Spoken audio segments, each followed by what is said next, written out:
Tap back off. Hallelujah. Praise God. Check mo nga ako nakaano na. Ayan.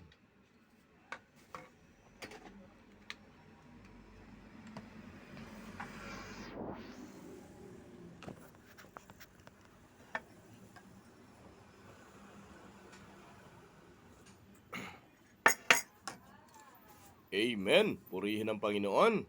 Hallelujah. Praise God. Good morning, Philippines. Good morning, Luzon, Visayas, Mindanao, Mega and Metro Manila. Welcome po sa ating Good Morning Philippines sa ating YouTube channel. At syempre po ang ating mga viewers sa Facebook, sa Luzon, Visayas, Mindanao, Mega and Metro Manila and over the world. Mga kaibigan, ako po ang inyong lingkod, Pastor Joel Brazal. Bumabati po ng isang We wish you a Merry Christmas! Ayan, at rest na po ngayon sa buwan ng Nobyembre 2022. Ayan, pabilis na po ng pabilis ang paglapit ng Kapaskuhan. Kaya ramdam na, no? Ramdam na po ang Christmas season, no? So, mabilis ng pabilis at malapit nang matapos ang taong 2022. Ayan, good morning. Samahan niyo po ako sa ating ilang minutong mga balita. Siyempre po ang pag-aaral ng salita ng Diyos. Na ito po yung napaka-importanting bahagi sa ating programa ngayong umaga, no? Hindi makumpleto ang ating buhay kapag wala ang Word of God, o di ba? Dapat kasama po 'yon, no? Kasi kapag walang Word of God, kahit anong gawin mo sa iyong buhay, no, kapag hindi mo kasama ang Diyos, ay maligalig ka, kapatid. Ayan. So good morning, no? 'Di ba? Pero dapat 'di ba pagka lagi kang happy, pagising mo pa lang sa umaga, thanks God. 'Di ba? Papasok ka sa trabaho, pagdating mo galing ka sa bahay, and pag-uwi mo galing ka sa work, thanks God. 'Di ba? Laging si God ang ating bukang bibig. Pagka ganon, ay mapayapa ang ating pong buhay. 'Di ba, kapatid? Lalo na ngayong magpapasko na, no? Ang maging muto mo lagi sa buhay ay love lang. 'Di ba? Kasi 'di ba, Bishop Ariel, yan, love lang ang kailangang gawin ng ating mga kababayan dahil po magpapasko na, mga kapatid. Samantala, unahin po muna natin ang magiging lagay ng panahon sa ating bansa. Ito, yung bagyong Paeng, yung bagyong Queenie ay isa na lamang po itong low pressure area. Dahil po dito ay makaranas pa rin po ng mga pagulan ng malaking bahagi ng ating bansa dahil po sa LPA at ang shoreline. Ayan, so kaya ingat-ingat po tayo, kapatid, ano? Makaranas ng mga pulupulong pagulan, pagkulog at pagkiblat ang malaking bahagi ng bansa, maging ang Metro Manila, maliwalas hanggang sa may mga dagli ang mga pag-ulan.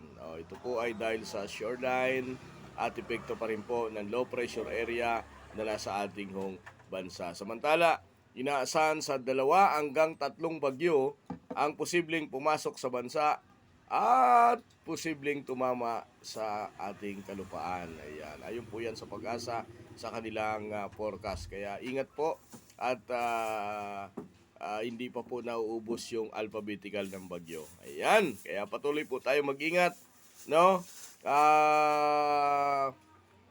Natatandaan ko buwan ng November, no? Nakalimutan kong i-update kayo.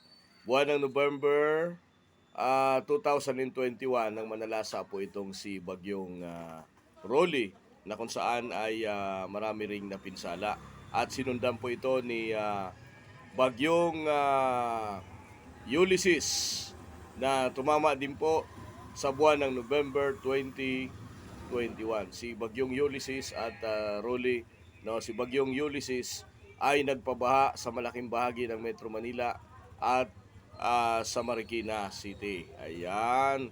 At si Bagyong Rolly naman ay nagtaas ng wind signal number 5 ang Pag-asa at ito po ay tumama sa Bicol region, mga kapatid. So trivia lang ho tayo, ano.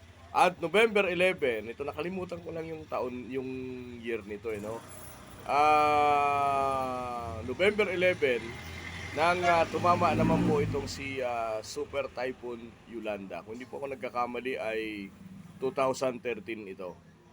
November 11 nang manalasa po itong si Super Typhoon Yolanda. Ayan, mga kapatid, sa Eastern Visayas.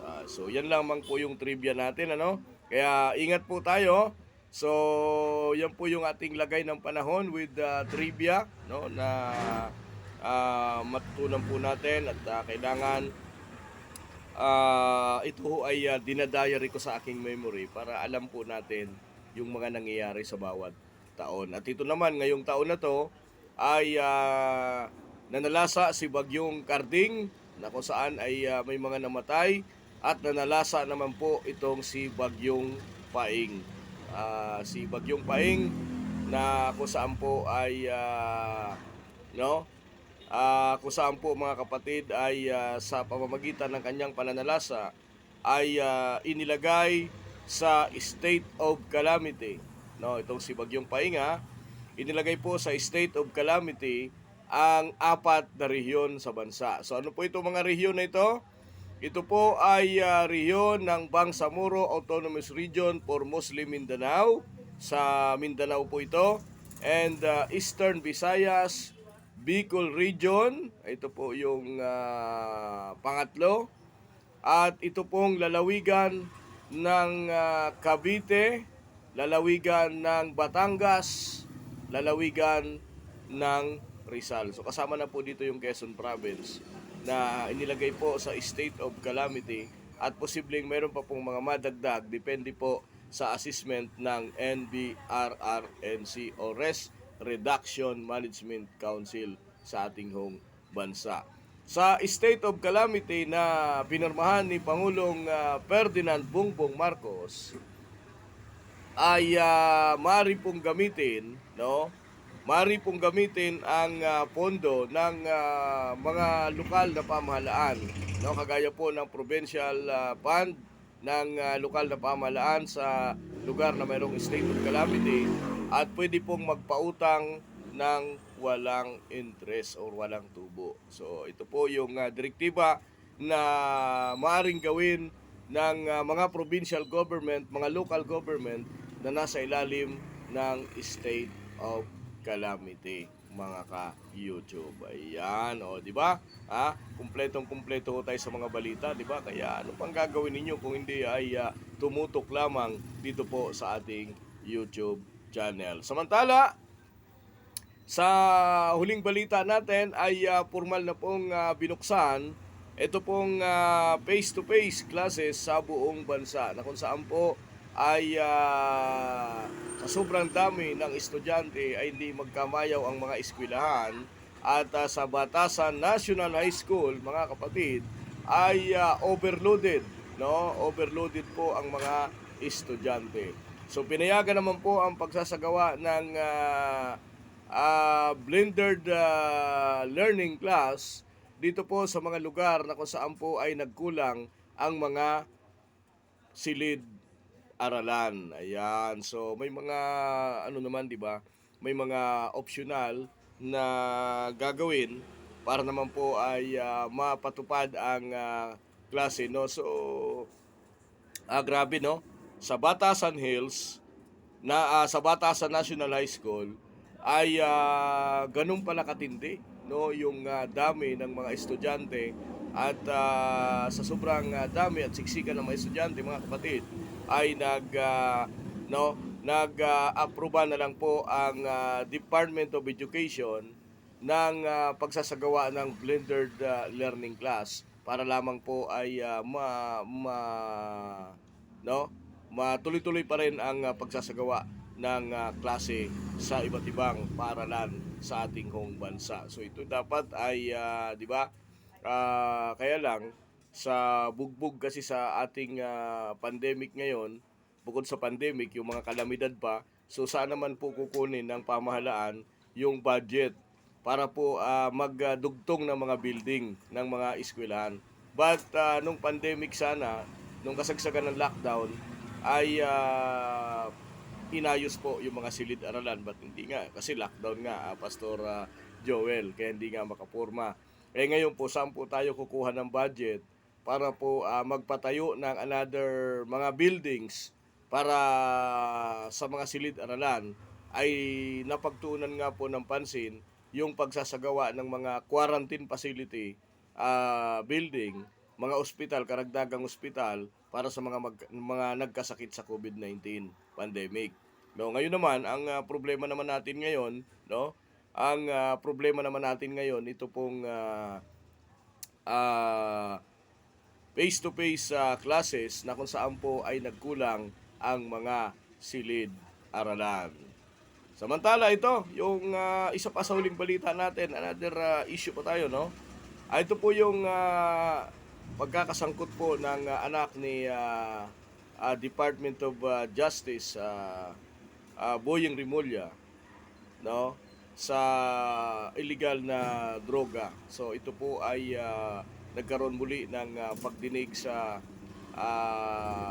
no, sa ano ba ito? Ikalawa, pangatlong pagdinig na ba ito, mga kapatid. So antabayanan ho natin yung mga balitang 'yan sa patuloy pa rin nating sinusubaybayan sa kaso, no? Samantala yung pong another na mga pulis investigasyon po tungkol sa pagkawala ng ilang pang mga suspect sa droga ay inimbestigahan din sa NCRPO, no? May mga ano dito, may mga na dismiss na mga pulis, pero mukhang madagdagan pa yung kanilang kaso dahil po sa may mga lumutang pa sa pagkakawala ng ilan sa mga drug suspect, mga ka-YouTube.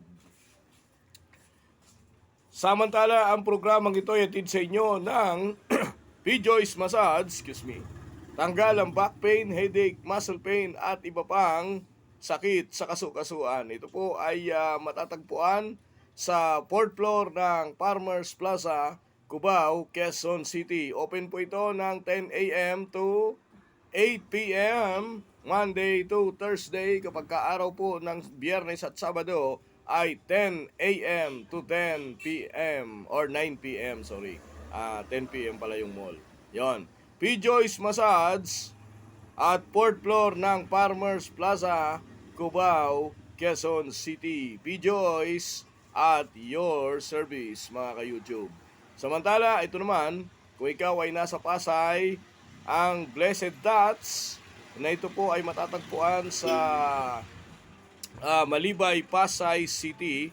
Katabi lamang po ito ng Ablasa Pawn Shop, malapit sa Mercury Drug Store. Blessed Dots, Blind Massage and Reflexology. Ito po ay open ng 10 a.m. to 10 p.m. daily, mga kapatid. Kaya pasyalan na ang Blessed Dots, Blind Massage at your service, mga ka-YouTube, at Malibay, Pasay City. Along EDSA lang ho ito pag kayo ay pupunta dito, mga kapatid. Blessed Dots at your service. Mantala kung kayo gustong magpaganda, magpa-eyelash, magpa-facial, magpa-ribbon, magpagupit, magpa-manicure, pedicure, foot spa, iba pa.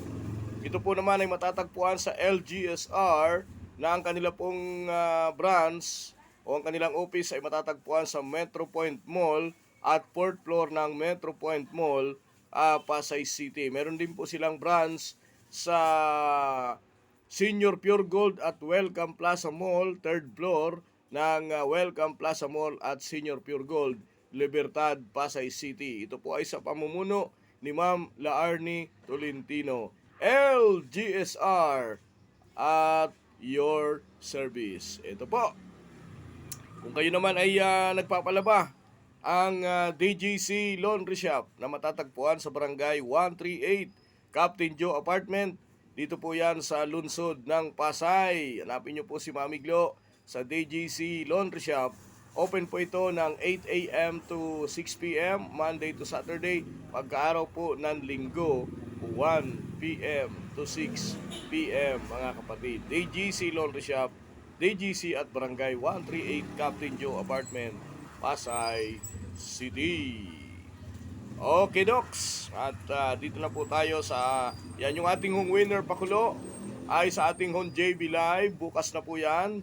Araw po ng Biyernes, 4 sa buwan ng Nobyembre. Tuloy-tuloy ho ito, no, ang ating hong pakulo hanggat hindi natatapos ang Pasko. Ayan.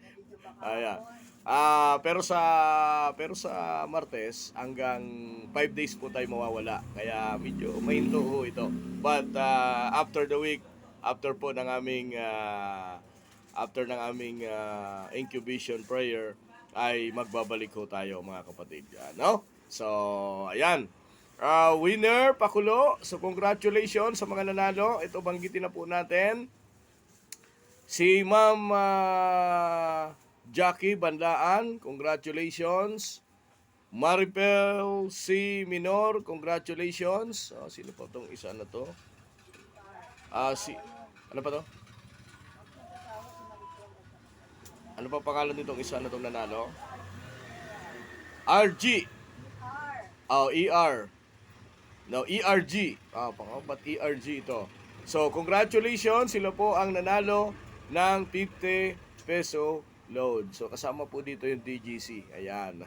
Sa nagbigay ng papremyo. So, congratulations. At thank you po kay Mami Glo sa DGC Laundry Shop. Ayan. Tuloy-tuloy ho yun kapatid. Bukas, abangan po ninyo sa ating live. Alas 9 pa lamang tumutok na po kayo. At yan po yung time ng ating broadcast. At siyempre po ang ating devotion. Na wag lang ho yung pakulo. Kailangan tututukan po ninyo yung ating Word of God mga kapatid. So tuloy-tuloy ho yun yung pamimigay po natin ng 50 peso load sa lahat ng ating mga viewers. So, nung gagawin mo nang, magla-like ka lang, mag-share, magko-comment, mananalo ka na po sa ating winner pakulo, mga ka-YouTube. Okay! So, dako na ho tayo sa ating mensahe ngayong pong umaga.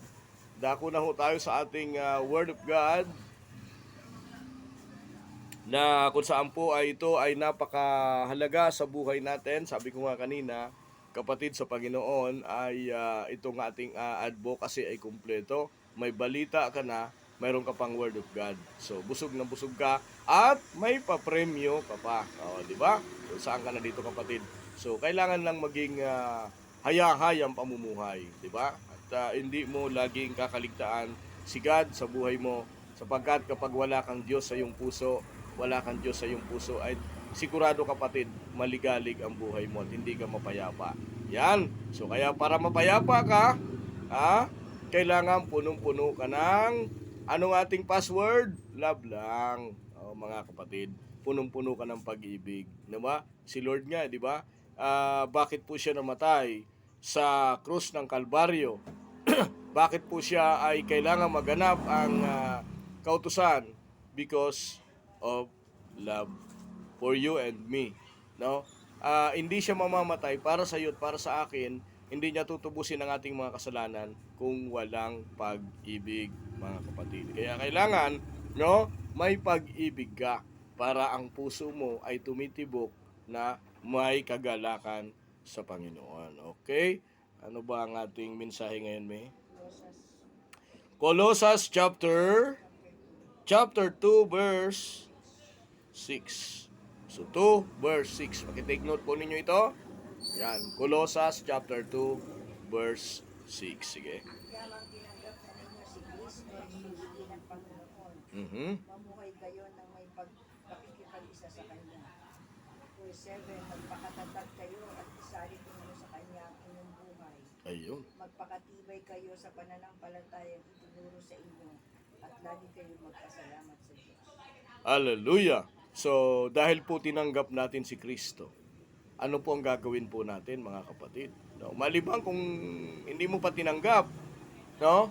Tinanggap natin ang ating Panginoon. Sabi dito, mamuhay tayo na naaayon sa kalooban ng Diyos. Di ba? So, paano ka mamumuhay, kapatid, sa kalooban ng Diyos kung punong-puno ka ng galit sa iyong puso?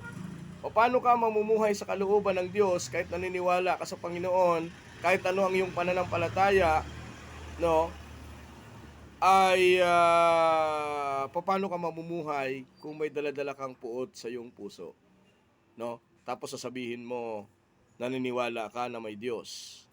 Tapos sasabihin mo naniniwala ka na mahal ka ng Diyos. Ikaw nga mismo kapatid sa Panginoon ay hindi ka marunong magmahal at magpatawad sa iyong kapwa. Paano mo i-recognize si God sa iyong puso, no? Maliban sa mga taong hindi pa talaga kinikilala kung sino si Jesus. Although kilala nila na si Jesus ay Diyos, ngunit hindi nila kilala kung paano nagpatawad ang Panginoong Jesucristo. So grabe, di ba? Si Jesus ay nilatayan, no? Si Jesus ay inalipusta, hinagupit, pinaratangan, dinuraan, no? At ang sabi ng mga tao, sigaw ng mga tao, walang ibang bukang bibig yung mga tao kundi ipako siya sa krus. So naganap nga ito kapatid because for your sin. No, nang dahil sa iyo, for our sin, nang dahil sa iyong mga kasalanan at sa aking mga kasalanan, mga kapatid, ay tinubos ka ng Panginoon. Tapos hindi ka marunong magpatawad, hindi ka marunong magmahal, wala kang pag-ibig, wala kang ibang gagawin kung hindi galit sa iyong puso, kapatid sa Panginoon, ay tanggalin na po natin ito. Kung tayo ay naglilingkod sa Panginoon, sabi po ng Colossus chapter 2 verse 6, tayo ay mamuhay na naaayon sa kalooban ng Diyos. Verse 7, tingnan po natin. Verse 7, magpakatatag kayo at isalid ninyo sa Kanya ang inyong buhay.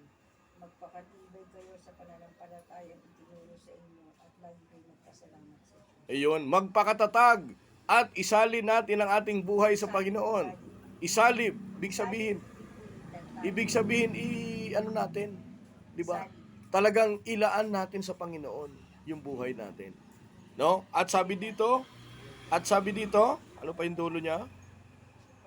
Magpasalamat tayo palagi, no? So, anuman yung mga trials na dinaraanan natin, lalo na po ito mga kalamidad, no? Sabi ko nga po, sana wala na munang bagyo, mapahinga na muna tayo kasi bugbog na po yung ating bansa sa crisis. Bugbog na po yung ating bansa sa pandemic at kalamidad at sunod-sunod halos linggo-linggong mga bagyo at marami po ang nagbuwis ng buhay. Mga kapatid sa Panginoon, ito po ay sabi dito, tayo ay magpakatatag sa anumang bagay na kinaharap natin. Paano kung magpapakatatag kung yung galit nga sa puso hindi mo matanggal? Kapatid, kailangan ikaw ay mapalaya ng Panginoon. Kailangan ikaw ay ma-deliverance. Kailangan ikaw ay ma-fulfill ng Holy Spirit bago mo matanggal ang galit sa iyong puso. Kasi kapag hindi ka na-fulfill ng Holy Spirit, no? Kapag hindi ka nang puspos ng Santong Espiritu, kapatid sa Panginoon, maniwala ka, hindi ka mapapalaya. Kahit sinasabi mo na ikaw ay born again na, o kahit hindi ka pa born again, kahit hindi ka nga born again no? Bagay, kung hindi ka naman talaga born again, ay hindi talaga matatanggal ang galit sa iyong puso. But I mean, kung ma-born again ka, magkakaroon ka ng kapayapaan. Magkakaroon ka ng pag-ibig sa iyong kapwa. Katulad ng pag-ibig ni Jesus sa iyo at sa akin. Sabi dito, lagi tayong magpasalamat at maging matatag sa lahat ng mga pagsubok, mga kapatid. So I pray na anuman yung mga pagsubok sa buhay natin, no? Halimbawa natin si Job, sa buhay ni Job, ano po yung mga pagsubok sa buhay ni Job?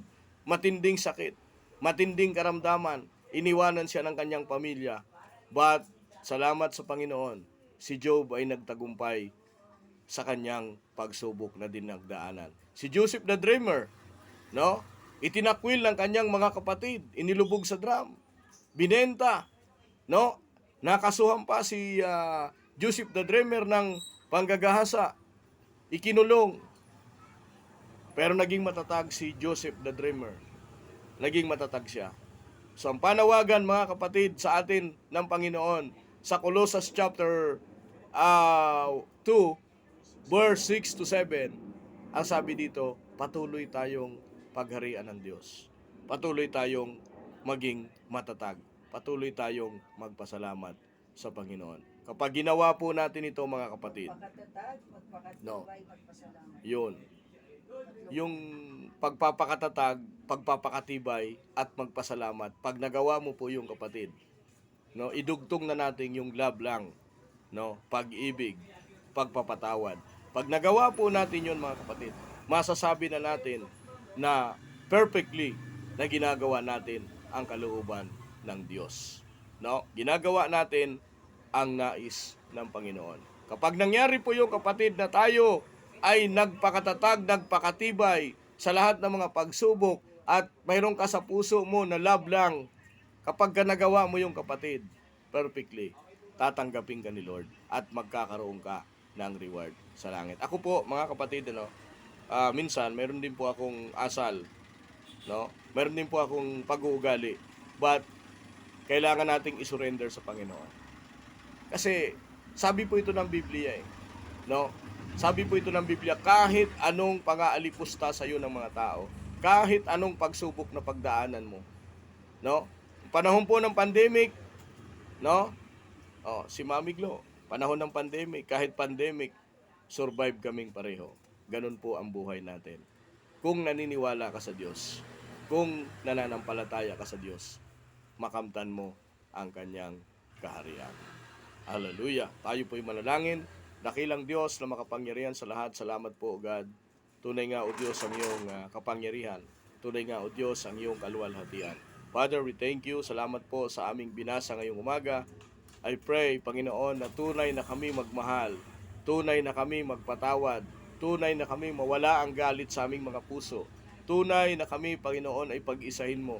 Tunay, Panginoon, na malampasan namin ang lahat ng mga pagsubok, lahat ng mga trials, lahat ng mga pangyayari sa aming pong buhay. Tunay, O Diyos, na maranasan namin ito. Lord, I pray sa aming country na punong-puno ng mga paghihiganti, punong-puno ng mga hinanakit, punong-puno ng mga pagsubok, punong-puno ng mga tradisyon. Lord, I pray na ito po, Panginoon, ay i-comfort mo ang aming bansa. Sa mga naranasan namin mga pagsubok sa pamamagitan ng pandemic at iba pang mga pangyayari, Panginoon, sa buhay namin, Lord, I pray to be comfort sa aming country, Panginoon. Lord, I pray sa aming pong minamahal na Pangulo, Ferdinand Bongbong Marcos Jr., na mga pagsubok na ito, ang mga dilubyong ito, ang mga bagyong ito, O Lord, ay malampasan ng mga leader ng aming bansa, Panginoon.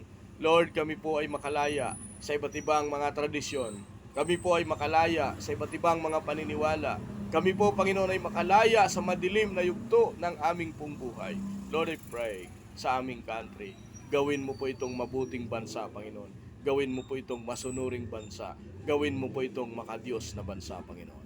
Hallelujah. Salamat po, O Diyos, sa sino mang may sakit ngayon, may karamdaman. In Jesus' name, pagalingin mo po siya, Panginoon. I declare na ginagapos po namin si Satanas sa paglika ng mga iba't ibang karamdaman. I declare, Panginoon, na pinapalaya po namin ang mga may sakit. Pinapalaya po namin ang anumang klaseng karamdaman na bumalot sa katawan ng mga kapatid namin sa pananampalataya. Lord, I pray na sila po'y makalaya at makilala kanila bilang Diyos, Hari ng kanilang buhay. Father, we thank you sa mga pastors, mga leaders, missionary na ginagamit mo, Panginoon, upang maghayag ng mabuting balita, hindi lang po sa bansang Pilipinas, kung hindi sa buong mundo. I pray, Panginoon, na ang aming bansa, ang buong country, Panginoon, ang buong mundo ay mapuspos ng iyong Santong Espiritu sa pamamagitan ng mga tagapamahayag ng iyong mabuting balita. Maraming po salamat, Panginoon. At sa araw na ito, O Diyos, sa maghapong ito, pinagkakatiwala po namin sa aming buhay, ang mga pamilya namin, Panginoon, ang aming mga anak, ang aming mga kapatid, O Lord. Lord, I pray na sa aming pamilya, Panginoon, may mapuspos ng Holy Spirit. Marami po salamat, Ama. Ito po ang aming samot dalangin. Sa pangalan ni Jesus, na aming tagapagligtas. Amen and Amen. Praise God, at dito na po nagtatapos ang ating programa, and sa ating pong programa ngayong umaga ay I hope na kayo po ay napuspos ng Holy Spirit sa ating mabuting balita sa ating binasa ngayong umaga. Sa ating pong binasa ngayong umaga, I hope na tayo po ay napuspos ng Holy Spirit at tayo po ay nakapagbigay ng encouragement, mga kapatid.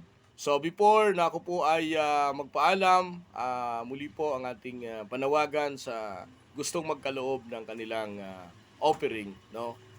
Any amount of offering through GCash, so bigay ko lamang po sa inyo ay 0949-410-0259. Ulitin ko lang po, 0949-410-0259. Kung gusto po ninyo na kayo ay pagpalain ng Panginoon, no, sa mga taong bukas palad sa pagbibigay. Sabi nga po, no, kapag ikaw ay mapagbigay, kapag naka-open ang iyong kamay sa pagbibigay, ay patuloy kang pagpapalain ng Panginoon. So, ang inyo pong ipagkakaloob, ito po ay aking gagamitin, no, sa next week sa incubation prayer, no, magamat wala na po akong babayaran doon, but 5 days po ako hindi makapag-work, no, hindi makapaghanap buhay para po sa aking incubation prayer na dadaluhan diyan sa may Santa Maria, Bulacan. In behalf our Bishop Ariel, Bishop Chris Barrios, and lahat po ng mga pastors ng CBK Academy Missionary to Japan. And yung aming pong graduation, no, po ito libre, may graduation fee po ito. Yung aming susuoting tuga, may bayad ho ito. And yung pong aming pamasahe, yung aking pong pamasahe papuntang Japan ay hindi ho ito sagot ng missionary. Sarili ko po itong finance. So, I hope na meron pong mga tao na mapagpalang kamay na magbigay ng pagpapala. So, muli po, ang aking pong GCash number at 0949-410-0259 or pwede po kayong tumawag sa aking pong messenger at JBJB messenger at pwede po kayong mag-message kung kayo po ay willing na magbigay ng inyong seed offering, mga kapatid. Okay? So, bukas po, samahan nyo ako sa ating FB Live. At maraming po salamat. Muli po, I love you people! Good morning, Philippines! Thank you, bye-bye. God bless! Ingat po tayo palagi.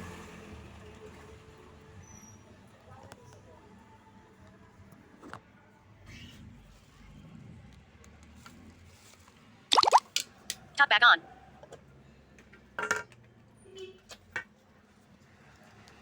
Ano na ba?